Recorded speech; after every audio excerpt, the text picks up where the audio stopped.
নমস্কার বন্ধুরা, আজকে আমি আমলকির আচার বানাবো। আমলকির ঝাল আচার বা সর্ষে আচারের রেসিপি আমি আজকে আপনাদের সাথে শেয়ার করব। আমলকির আচার বানানোর জন্য আমি এখানে ফ্রেশ আমলকি নিয়েছি। প্রথমে আমলকিটা বয়েল করে নিতে হবে। আমলকি বয়েল করার জন্য এখানে কিছুটা জল নিয়েছি। গ্যাসটা অন করে নিচ্ছি।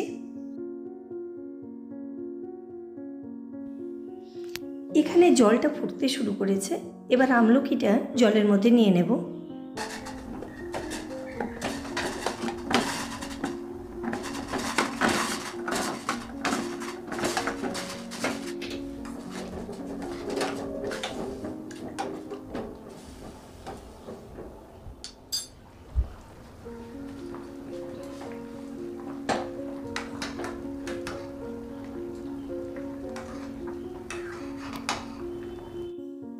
আমলকিটা 5 থেকে 7 মিনিট ফুটিয়ে নিয়েছি। এটা সেদ্ধ হয়ে গেছে। এবার গ্যাসটা অফ করে দিয়ে এটা জল থেকে বের করে নিতে হবে।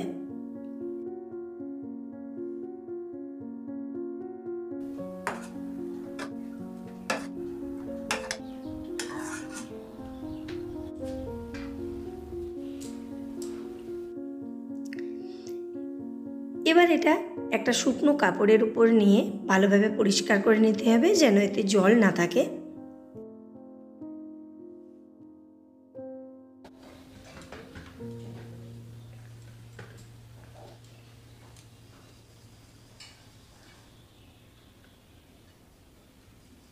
সেদ্ধ করে নেওয়া আমলকিটা খুব সহজেই বীজটা থেকে আলাদা হয়ে যাবে। এইভাবে সমস্ত আমলকিগুলো ছাড়িয়ে বীজটা আলাদা করে নিচ্ছি।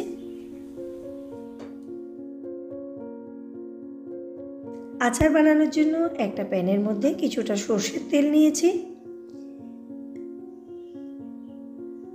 ফোড়নের মধ্যে নিয়েছি কিছুটা জিরে, মৌরি, মেথি এবং কয়েকটা শুকনো লঙ্কা।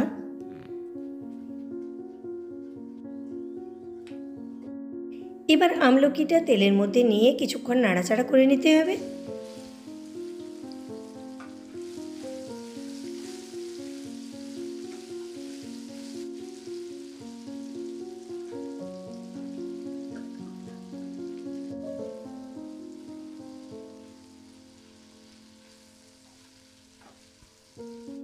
এটা কিছুক্ষণ নাড়াচাড়া করে নিয়েছি।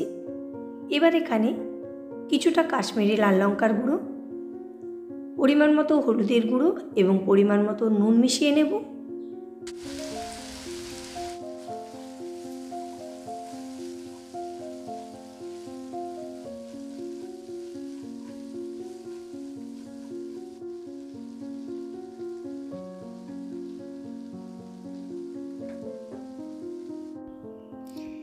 এবার এখানে কিছুটা চিনি মিশিয়ে নেব।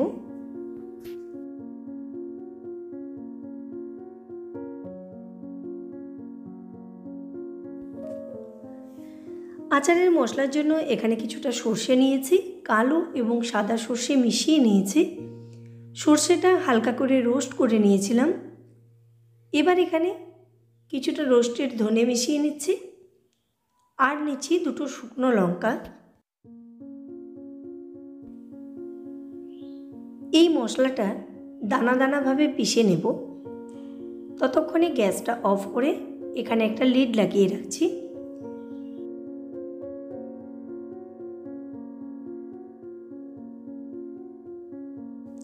আচারের মশলাটা পিষে নিয়েছি।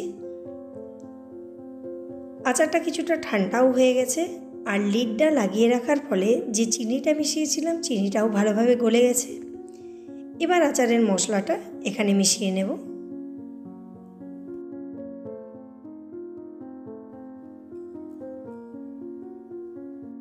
আমলকির আচার রেডি।